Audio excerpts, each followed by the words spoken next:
Hey, what's going on, friends and fans? Ryan Dohrn here, your friendly neighborhood sales coach. And this month, we're focusing in on what you can do to cut through the clutter in a world of noise and distractions.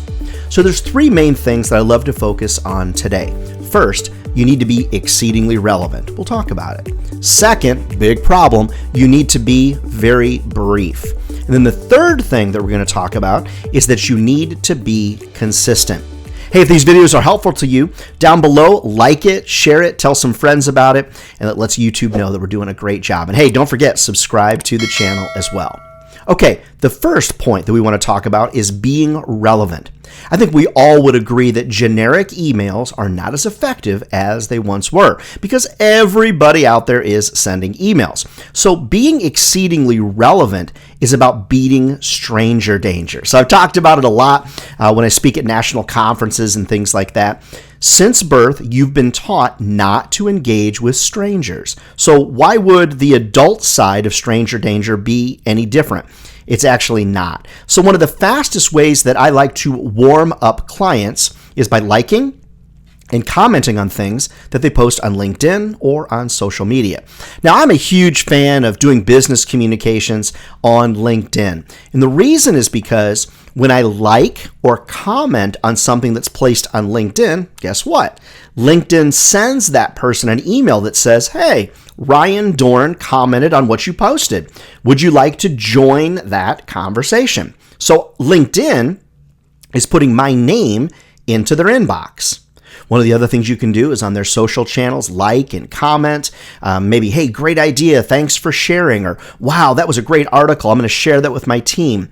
Things like that you can do to get your name in front of someone so that when they do get an email from you, they're a lot more likely to pay attention because, hey, you're not a stranger to them. Now, I know this works, friends, because I have people on a regular basis say, thanks for liking my stuff. Thanks for commenting on my stuff. Being exceedingly relevant to folks, friends, that is really important in beating stranger danger and cutting through the clutter. It's kind of like going to a party and knowing somebody as opposed to going to a party and being like, I don't really know anybody, but I'll kind of look around and see if I can make a friend.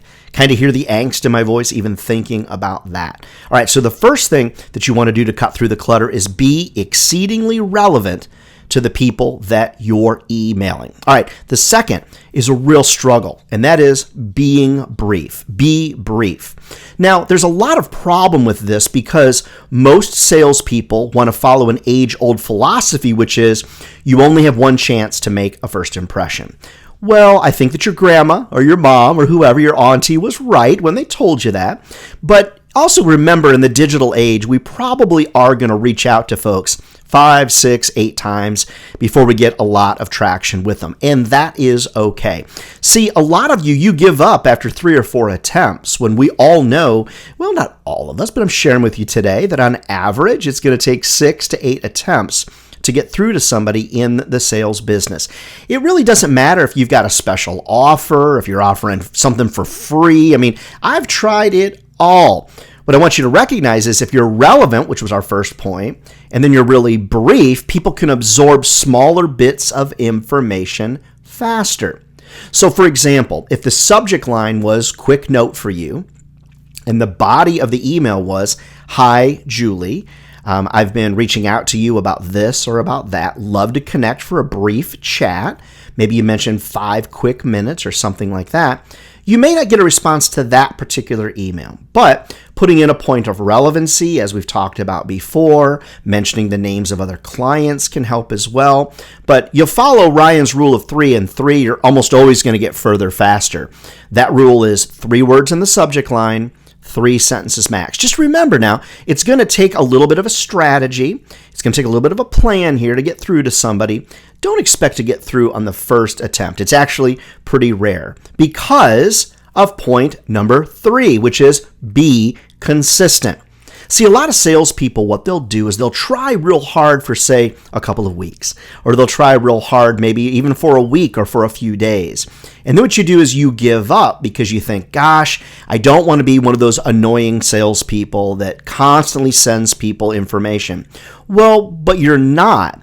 What you're doing is you're sending relevant, brief communications, and you're being consistent. Like, for example, I reach out every 3 business days. Go figure. Everything I do wraps around the rule of 3. So maybe every 3 business days, you're reaching out, different subject line, different points of relevancy, different examples of clients, keeping those emails brief, keeping them short. Just remember, friends, people tend to scan emails, and if they see a real long email, a lot of times they're like, I'll get back to that later. Then it does the inbox drift. You don't want that. Instead, you want to be relevant, you want to be brief, follow that rule of 3 and 3, and then you want to be consistent. I want my prospects and clients to know that if they don't respond, it's all right. I'm going to come back to them again. Now, after 10 or 15 attempts, clearly something is not right. Maybe you got the wrong person.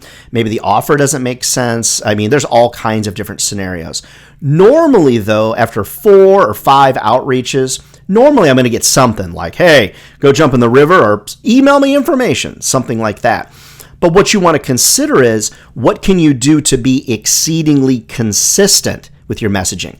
Never forget, friends, as a professional salesperson, you are doing to that person, to the client or potential clients, you're doing to them what they hope their salespeople are doing to their potential clients.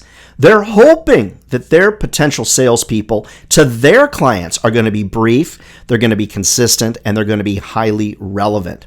So friends, when you think about a world that we live in full of crazy distractions, I truly believe if you're relevant, if you're brief, and if you're consistent, and you do those 3 things, friends, you will get further faster than salespeople that are out there spraying and praying. You know them. They're spraying a bunch of emails, and then they're praying to the heavens that they're going to get some type of response.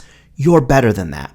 We're better than that, and we can all grow if we pay attention to these little tips and tricks, the fine-tuning of your sales strategy. Now, do you have a sales strategy? That could be something, is it written out? Like, what are you going to do to try to cut through the clutter? Or are you just kind of winging it?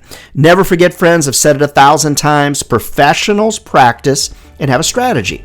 Amateurs, they wing it. If sales was easy, guess what? Everybody be doing it, and they're not. We're not crazy for being in the sales business. It's a great job. It'll feed your family for a lifetime. Hey, love to come to your office and motivate your sales team. Love to come and speak at your national conferences. Reach out to me over at ryandohrn.com. All right, get out there and sell something and make us all proud. We'll see you next week.